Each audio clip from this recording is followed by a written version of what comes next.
Movie के start होते ही हम दो साइंटिस्ट को देखते हैं जो दोनों हस्बैंड वाइफ थे, जिनमें हस्बैंड का नाम क्लाइव और उसकी वाइफ का नाम एल्सा था। और ये दोनों असल में जेनेटिक साइंटिस्ट थे, यानी ऐसे साइंटिस्ट जो अपने एक्सपेरिमेंट्स के जरिए नई नई क्रिएचर्स और एनिमल्स बनाए, यानी दो एनिमल्स या फिर क्रिएचर्स के डीएनए को मिक्स करके एक नया एनिमल्स और क्रिएचर बनाए। दोनों एक मेडिसिन बनाने वाली कंपनी के लिए काम करते थे और इस कंपनी का नाम नर्ड था, NERD नर्ड। और क्लाइव और एल्सा इस कंपनी के लिए ये काम करते थे कि पहले तो ये दो एनिमल्स के डीएनए को मिक्स करते थे जिससे एक नया एनिमल बनता है, और फिर उस एनिमल की प्रोटीन से मुख्तलिफ किस्म की बीमारियों की मेडिसिन बनाए। रिसेंटली इन लोगों ने एक नई किस्म का एनिमल भी बनाया था जो कि एक मेल था और दिखने में बिल्कुल डिफरेंट था, और सेम ऐसा ही एनिमल ये पहले भी बना चुके हैं जो कि फीमेल थी। अब ये दोनों एनिमल्स को एक दूसरे के आमने सामने लाते हैं और वो दोनों एनिमल्स एक दूसरे से बहुत प्यार से मिलते हैं, यानी वो दोनों एनिमल्स एक दूसरे को पसंद कर रहे थे। इसका मतलब ये था कि उनका एक्सपेरिमेंट सक्सेसफुल हो गया था। ये देखकर वो दोनों अपनी कंपनी की बॉस के पास जाते हैं और उससे बताते हैं कि हमने बहुत सारे एनिमल्स के डीएनए को मिक्स करके ये अलग तरह का एनिमल बनाया है और इसकी प्रोटीन की मदद से हम बहुत सारी बीमारियों की मेडिसिन बना सकते हैं। और इसके साथ साथ हमने एक नया तरीका भी डिस्कवर किया है, और वो ये कि हम इंसान और जानवर के डीएनए को मिक्स करके एक नई ब्रीड बना सकते हैं और डेफिनेटली हम बहुत सारी बीमारियों की मेडिसिन बना सकते हैं। उनकी बॉस बताती है कि जो काम तुम कर रहे थे, यानी जो एक्सपेरिमेंट तुमने किया, उससे कंपनी बहुत खुश है, और जो तुम बात कर रहे हो यानी इंसान और जानवर के डीएनए को मिक्स करने की, उसके लिए कंपनी अभी एग्री नहीं होगी फिलहाल। और जो जानवर तुमने बनाए हैं, हमारी कंपनी उनके प्रोटीन से मेडिसिन बनाना चाहती है, इसीलिए सारी रिसर्च को रोककर मेडिसिन बनाने पर फोकस किया जाएगा। जिस पर क्लाइव और एल्सा कहते हैं कि अगर हमने ये काम स्टार्ट ना किया तो कोई और कर देगा। जिस पर बॉस कहती है कि हमने कब कहा कि हम ये काम नहीं करेंगे, हम ये काम जरूर करेंगे, मगर उससे पहले हम मेडिसिन बनाएंगे और उन्हें मार्केट में लाएंगे और उसके बाद तुम्हारे प्रोजेक्ट पर काम किया जाएगा। इसीलिए वो उन दोनों को मना कर देती है। इस बात की वजह से ये दोनों डिसअपॉइंटेड हो जाते हैं, क्योंकि वो दोनों जेनेटिक साइंटिस्ट थे जो किसी कंपनी के लिए जानवरों की प्रोटीन से मेडिसिन बनाने का काम नहीं कर सकते थे। इसीलिए वो डिसाइड करते हैं कि हम सीक्रेटली ही अपनी इस रिसर्च को आगे बढ़ाएंगे। इसीलिए ये अपना काम स्टार्ट कर देते हैं, लेकिन इस काम को आगे बढ़ाने के लिए उन्हें इंसान का डीएनए चाहिए था। इसीलिए एल्सा क्लाइव को किसी का एक डीएनए ला कर देती है। क्लाइव पूछता है कि ये किसका डीएनए है, जिस पर एल्सा कहती है कि ये किसी अननोन पर्सन का डीएनए है, और ये फिर इंसान के डीएनए और उन एनिमल्स के डीएनए जिन्हें इन्होंने बनाया था उन पर एक्सपेरिमेंट्स करते हैं। ये लोग बहुत हार्ड वर्किंग करते हैं, लेकिन इन्हें सक्सेस हासिल नहीं होती और इस बात की वजह से वो काफी अपसेट हो जाते हैं। एक दिन एल्सा एक और डीएनए लेकर आती है और बताती है कि ये सबसे बेस्ट डीएनए है और इसीलिए अब हम अपना एक्सपेरिमेंट इस वाले डीएनए पर करेंगे। और ये फिर उस डीएनए और एनिमल के डीएनए पर एक्सपेरिमेंट करते हैं और कड़ी मेहनत के बाद इनका एक्सपेरिमेंट सक्सेसफुल होता नजर आ रहा था, यानी एनिमल का डीएनए और इंसान का डीएनए आपस में मिल रहा था। और अब इन लोगों के पास एक यूनिक किस्म का डीएनए था जो इंसान और जानवर के डीएनए से मिलकर बना था। अब क्योंकि ये इलीगल था, इसीलिए क्लाइव इस रिसर्च को आगे बढ़ाना नहीं चाहता था, लेकिन एल्सा ऐसा नहीं चाहती थी, वो इस रिसर्च को आगे बढ़ाना चाहती थी। इसीलिए वो उस डीएनए को लेकर एक मशीन रूम में चली जाती है। उस रूम में एक ऐसी मशीन थी जिसमें डीएनए डालने से एनिमल्स और क्रिएचर्स पैदा होना शुरू हो जाते थे, यानी कोई भी जानवर उस मशीन के अंदर इंक्रीज होता रहता था। फिर एल्सा उस मशीन के अंदर उस डीएनए को डाल देती है। क्लाइव एल्सा को कहता है कि ये कोई अच्छा काम नहीं कर रहे हम, किसी को बनाना और फिर उसे मार डालना। एल्सा कहती है कि इतने सारे लोग इस दुनिया में रोजाना मरते हैं और हो सकता है कि हमारे इस एक्सपेरिमेंट से इतने सारे लोगों की जान बच जाए। इसीलिए क्लाइव एल्सा की बात मान लेता है, इसीलिए वो अपने काम को स्टार्ट कर देते हैं। मगर हैरान कर देने वाली बात तो ये है कि जिस बच्चे ने मशीन में आहिस्ता आहिस्ता बढ़ना था, वो तेजी से बढ़ता जा रहा था।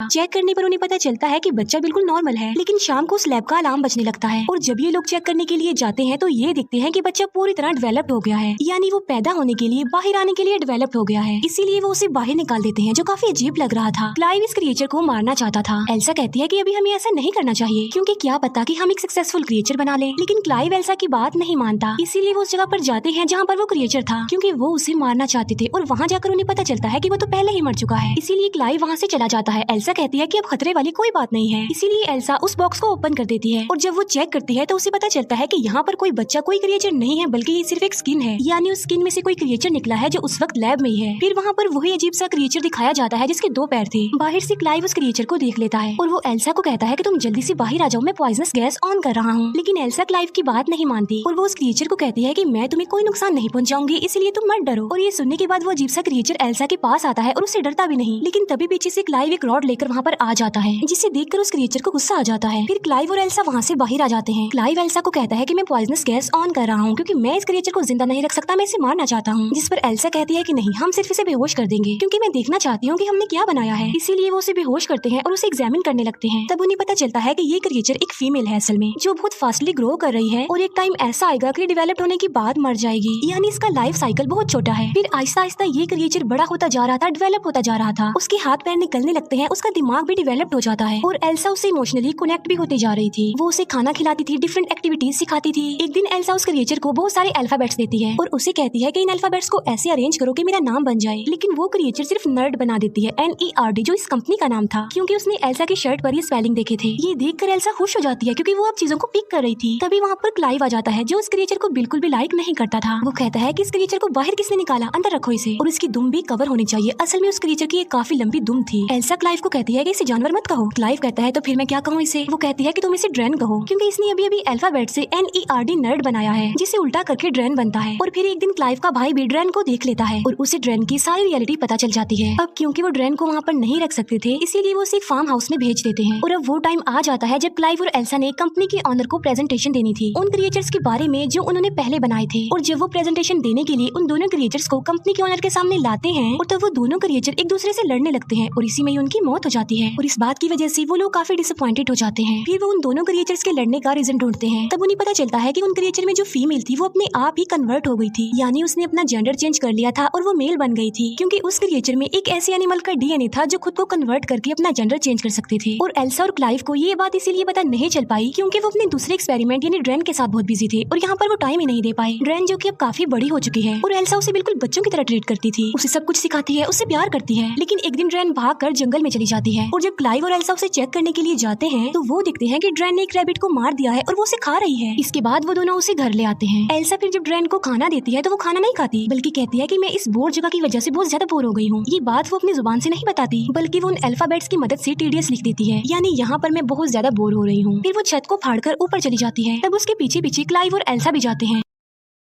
वो दिखते हैं कि ड्रैन की तो विंग्स निकल आए हैं और वो अभी बस उड़ने ही वाली होती है कि क्लाइव उसे कहता है कि रुको, हम तुमसे प्यार करते हैं, हमें तुम्हारी जरूरत है, हम तुम्हें अपने पास रखेंगे। ये सुनकर ड्रैन की विंग्स वापस उसकी बॉडी में चले जाते हैं। ड्रैन का दिमाग अब काफी तेज हो गया था, वो चीजों को अंडरस्टैंड करने लगी थी, अच्छे बुरे को समझने लगी थी। एक दिन ड्रैन को एक बिल्ली मिलती है, लेकिन एल्सा उससे वो बिल्ली छीन लेती है क्योंकि एल्सा को डर था कि ड्रैन कहीं उस बिल्ली को भी न मार दे। फिर आहिस्ता आहिस्ता हम हैरत में डाल देने वाली एक चीज देखते हैं और वो ये कि ड्रैन को क्लाइव अच्छा लग रहा था, जिससे क्लाइव को पता चल जाता है कि ड्रैन के अंदर जो इंसान का DNA उन्होंने डाला था वो किसी और का नहीं था, बल्कि वो खुद एल्सा का ही था। इस बात से क्लाइव एल्सा से नाराज होता है। वो उसे कहता है कि तुमने अच्छा नहीं किया, तुम्हें ऐसा नहीं करना चाहिए था। आहिस्ता आहिस्ता एल्सा का प्यार ड्रैन के लिए खत्म होता जा रहा था, इसीलिए एल्सा वो बिल्ली ड्रैन को दे देती है। ड्रैन की दुम नोकदार थी, इसीलिए ड्रैन अपनी नोकदार पूंछ को उस बिल्ली के गले में चुभा कर उसे मार डालती है। ये देखकर एल्सा को बहुत गुस्सा आता है और वो ड्रैन को स्लैप कर देती है। थप्पड़ लगने की वजह से ड्रैन एल्सा के ऊपर आकर खड़ी हो जाती है और वो एल्सा के गले में लगी एक चाबी को निकालती है और दरवाजा खोलकर वहाँ से चली जाती है। ड्रैन के अलग अलग फेसेस उन लोगों के सामने आ रहे थे। फिर हम दिखते हैं कि एल्सा वो प्रोटीन बनाने में कामयाब हो चुकी थी,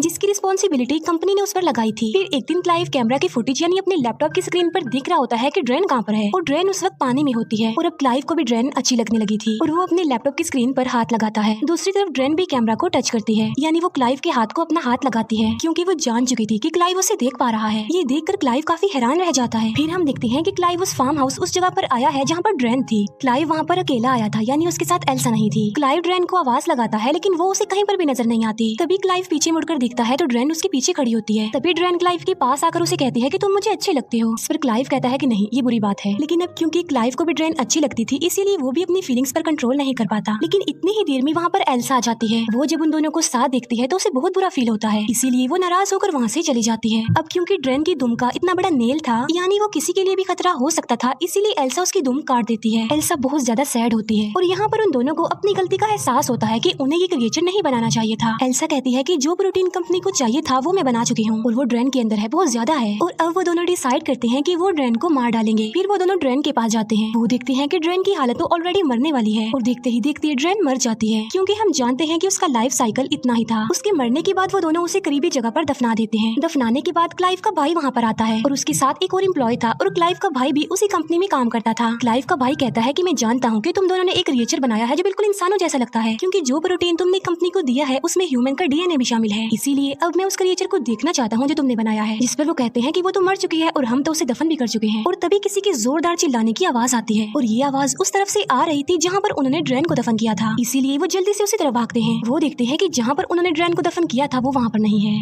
बल्कि वो ऊपर छत पर खड़ी हुई थी, यानी वो दोबारा जिंदा हो गई थी। और इस बार वो पावरफुल होने के साथ साथ खतरनाक भी लग रही थी और उसकी विंग्स भी बाहर आ गई है और उसकी दुम भी रीजनरेट हो गई है, क्योंकि वो तो काट दी थी एल्सा ने। और तभी ड्रैन उन लोगों पर अटैक कर देती है और वो क्लाइव के भाई और जो उसके साथ एम्प्लॉय आया था उन दोनों को मार डालती है और इसी क्लैश के दौरान क्लाइव बेहोश हो जाता है। इसके बाद ड्रेन एल्सा के पास आती है और उसे पकड़ लेती है। यहाँ पर हम ये जान पाते हैं कि असल में ड्रेन ने भी अपना जेंडर चेंज कर लिया था, क्योंकि उसके अंदर उस एनिमल का डीएनए था जो खुद को कन्वर्ट कर सकते थे, अपना जेंडर चेंज कर सकते थे, और अब वो मेल बन गई, इसीलिए वो एल्सा के पास आ गई। लेकिन तभी पीछे से क्लाइव आकर लकड़ी के एक टुकड़े को ड्रेन के अंदर घुसा देता है, जिससे ड्रेन इंजर्ड हो जाता है, इसीलिए वो एल्सा को छोड़ देता है। लेकिन बाद में वो अपनी उस लकड़ी को निकाल कर क्लाइव पर अटैक कर देती है। तभी एल्सा एक पत्थर उठाकर ड्रेन को मारती है। इसके बाद एल्सा उसे दोबारा पत्थर से मारने लगती है, लेकिन अचानक वो रुक जाती है और कुछ सोचने लग जाती है, क्योंकि हमने इसे अपने हाथों से बनाया था और अब इन्हीं हाथों से हम इसे मार रहे हैं। एल्सा ये भी सोचती है कि इसके अंदर तो मेरा डीएनए भी है। लेकिन इसी दौरान ड्रेन मौके का फायदा उठाकर क्लाइव को अपनी दुम से मार डालती है। एल्सा फिर से उसी पत्थर से ड्रेन को मारती है और अब फाइनली ड्रेन की मौत हो जाती है। इसके बाद हमें एल्सा और उनकी बॉस दिखाई जाती है। हम देखते हैं कि एल्सा को बेबी होने वाला है और वो बेबी होता है ड्रेन का, क्योंकि उसने अपना जेंडर चेंज कर लिया था। इसीलिए एल्सा की बॉस उसे बताती है कि जो प्रोटीन तुम लोगों ने हमें दिया था उससे कंपनी को बहुत ज्यादा बेनिफिट हुआ और अब कंपनी इस रिसर्च को आगे बढ़ाना चाहती है, और जो एल्सा का होने वाला बच्चा था इस रिसर्च को उसके जरिए ही आगे बढ़ाया जा सकता था। अब क्योंकि एल्सा ने अपनी जिंदगी पर रिस्क लेकर अपने हस्बैंड को खोकर इस कंपनी के लिए बहुत मेहनत की थी, इसीलिए कंपनी एल्सा को काफी ज्यादा अमाउंट देती है। अब क्योंकि एल्सा एक जेनेटिक साइंटिस्ट थी, इसीलिए ना चाहते हुए भी वो इस रिसर्च को आगे बढ़ाना चाहती थी। और इसी के साथ ही इस मूवी का यहीं पर द एंड हो जाता है। Thank you for watching.